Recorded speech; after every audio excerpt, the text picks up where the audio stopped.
So guys, may papasin tayo ng refrigerator. So yun guys, papasin tayo ng refrigerator.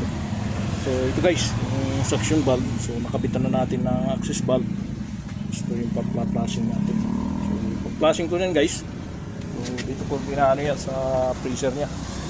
Dito ko ino-open yan. Yan ganun po. Para ito malinis itong kanyang freezer. Evaporator. Buksan lang natin ito guys. Yan.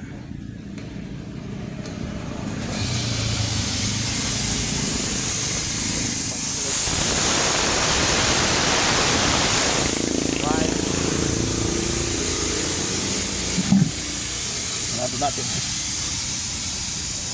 Ganyan lang guys yung pag-ano nyo, no? Ganyan yung pag-passing ko, no? Ino-open ko yung evaporator para maganda lahat ng debris ay matanggal. Sundan nyo lang guys. So guys, may re-repair tayo ng electric fan. So kakabit tayo ng panibagong motor ng electric fan. So tara guys. So ito guys, tuturo ko sa inyo rin ito, repair to. So tuturo ko sa inyo paano mag-wiring na fan motor, electric fan. So ito yung wirings nya. So itong dilaw sa capacitor ko guys. Sa capacitor ko. Kahit magkabaliktad yan, yung capacitor doon ay minsan pula at saka itim. Kahit magkabaliktad to, okay lang. So dito naman tayo guys sa wirings. So apat to.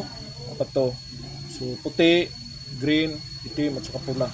So itong green na to guys, sa line 2 to, line 2. So dito mo siya ikakabit. Dito siya. Yan, kakabit mo siya dito. Kasi itong line 1 dito na sa switch. Yung galing to sa saksakan guys ha, yung kalimutan. Tapos itong 1 naman white sa 1 to, sa switch. Dito, switch 1. Tapos itong itim 2. Yan, 2. Tapos itong red 3 siya.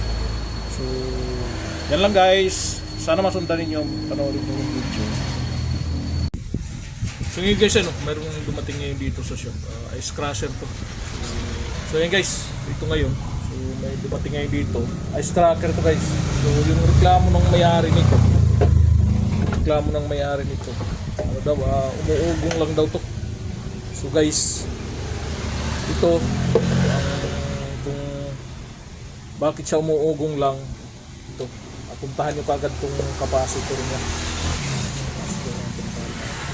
So kailangan mayroon kayong ay pang-titeste yung capacitance meter na ganito. Yan, gagamitin niyo yan para makita niyo. So ito guys, lang naman to, 5 microfarad naman to kasi sa yung laman nito guys, yung spin motor. So i-repair natin ito ngayon. At same time, turo ko rin sa inyo. Bakit siya umuugong. Ito guys, ito yung sa atin yung capacitor yan. So, okay naman yung niya, yung plate niya, malambot naman. Yan. So yun lang guys, sundan nyo lang guys at makukuha nyo.